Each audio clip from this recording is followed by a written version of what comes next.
The finale of Ahsoka Season 1 really left us all wondering about a lot of things. We are scratching our heads about Balin and what he's after. Is he searching for the Mortis gods, those mysterious figures from the Clone Wars? And what's up with Thrawn's cargo? Why is it so important? And why are we kept in the dark about it? Then there's the visit to Dathomir, a planet with a lot of eerie and strange stuff going on. What's the big deal about this place? And why did the story take us there? But the question that's probably bugging us all the most is whether Ahsoka Tano and Sabine Wren will ever come back to the galaxy we've all grown to love. In today's video, we are diving into all these burning questions. We are going to take a closer look at the puzzling stuff from Season 1 and think about what could be coming up in the next season of Ahsoka. We know you're as curious as we are, so let's get into it. We may not have all the answers yet, but we are definitely going to have a great time exploring these mysteries together. Let's begin. Before we go into our explanation, we have a very small request. If you like our content, please support us by subscribing to our channel. This is a small click for you, but for us, it means a lot. Thank you. Let's begin.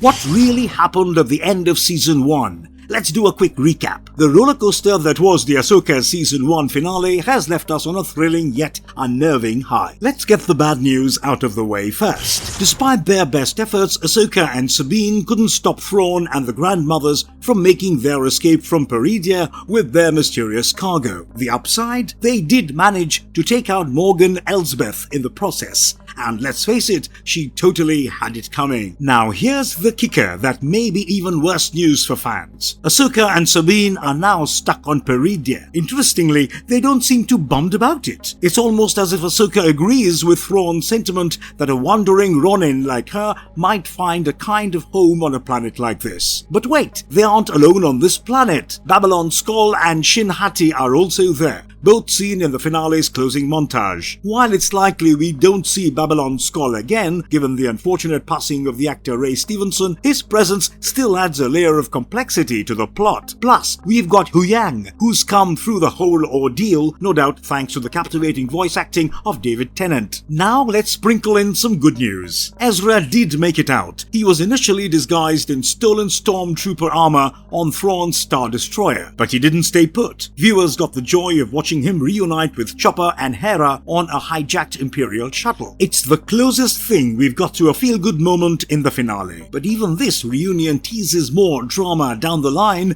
as the New Republic is now clued into Thrawn's return and where he's headed next. Ahsoka Season 1 unquestionably delivered on thrills, but these peaks of excitement often felt sandwiched between layers of excessive nostalgia and a certain lack of understanding of the elements that made Rebels and Star Wars, The Clone Wars resonate with fans. It's as if the series was struggling to find its unique voice while attempting to pay homage to its roots. Going forward, what Ahsoka could genuinely benefit from is a more diverse range of voices in the writer's room. Diversity doesn't just need to be an on-screen or behind-the-camera agenda. It must also infiltrate the narrative-driving engine room of the series. A plurality of perspectives could make for a more well-rounded and enriched storytelling experience, breathing new life into the Star Wars universe in a way that is both respectful to its heritage and exciting for its future.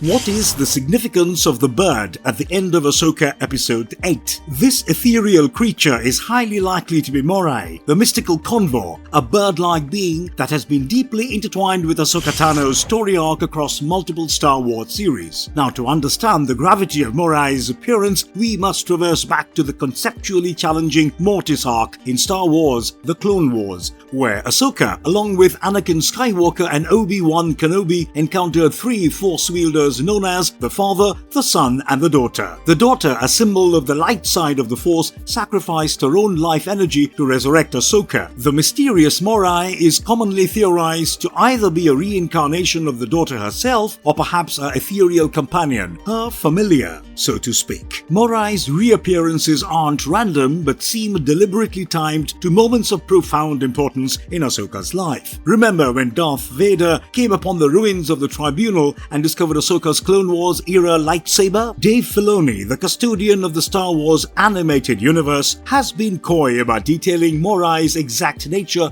and relationship to the daughter and Ahsoka. However, it's abundantly clear that Morai and Ahsoka are intrinsically linked, likely due to the daughter imbuing Ahsoka with her Force essence in her dying moments. This act was tantamount to passing a spiritual torch, and it is this act that might make Morai's presence in the Ahsoka finale less surprising but more poignant.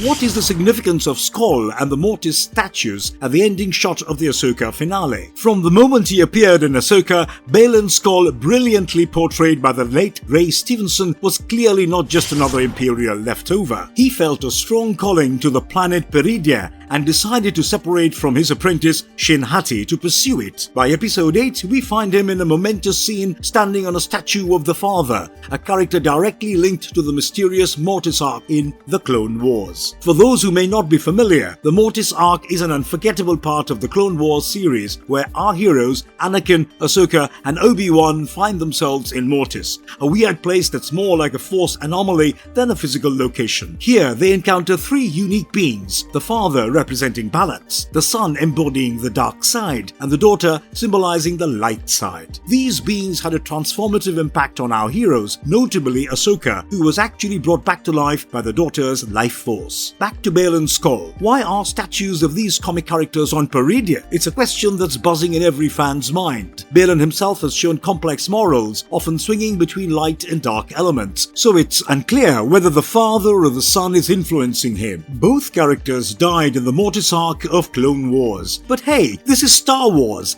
Death is more like a pit stop than an end point. Let's not forget about the world between worlds from Star Wars Rebels, another force-bending place that had connections to these Mortis beings. Could Peridia be a similar type of force-sensitive location? It's a tantalizing possibility. Given that the Father and the Son have statues on this planet, they must have had some influence there at some point. The presence of these statues and Baylan's undeniable pull towards them suggest we could be looking at a major future plotline that might even span multiple Star Wars projects. With a brand new galaxy unfolding in the Star Wars universe, the storytelling possibilities are, as you'd expect, as boundless as space itself.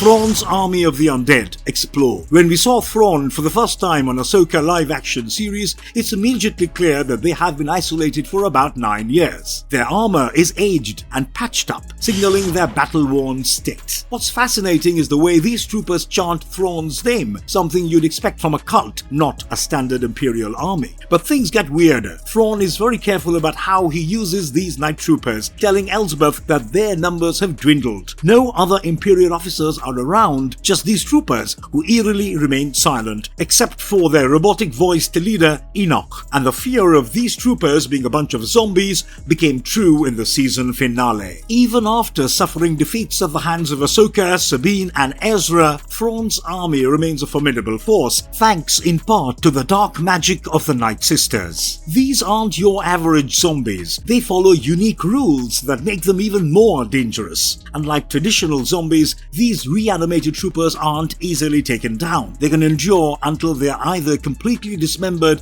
or receive a fatal blow to the head. Adding to their menace, these zombie troopers retain enough cognitive function to operate their blasters accurately. Protected by their armor, they present a threat that's both relentless and deadly. Now let's try to understand how zombies and Thrawn could be in a monstrous combination. In the Star Wars universe, the Night Sisters are a clan of witches from the planet Dathomir. They have a very unique and specialized form of dark magic, which is distinct from the Force abilities exhibited by Jedi and Sith. The Night Sisters have their own traditions, rituals, and powers that tap into the mysterious energies of their home planet. One of their most chilling abilities is the power to raise the dead and control them. This dark art was most notably showcased in the episode Massacre from the Star Wars The Clone Wars animated series, where the Night Sisters, led by Mother Talzin, resurrect an army of undead Night Sisters to fight against an invasion led by Count Dooku's droid army. These undead soldiers are reanimated corpses, brought back to a semblance of life through a ritual that uses a mysterious green mist. They are effectively zombies, mindlessly obeying the commands of the one who raised them. The dots are connected in a strange yet exciting pattern. Zombie stormtroopers under Thrawn's command, manipulated by the witches of Dathomir. Is that why Thrawn jumped towards Dathomir with Night Sisters and tons of coffins like cargo? It's like the Star Wars universe threw us a curveball and it's hurtling towards an epic collision. And if you liked our content, don't forget to leave a like and subscribe to us if you haven't already. Have a good one and be safe. Thanks, everyone.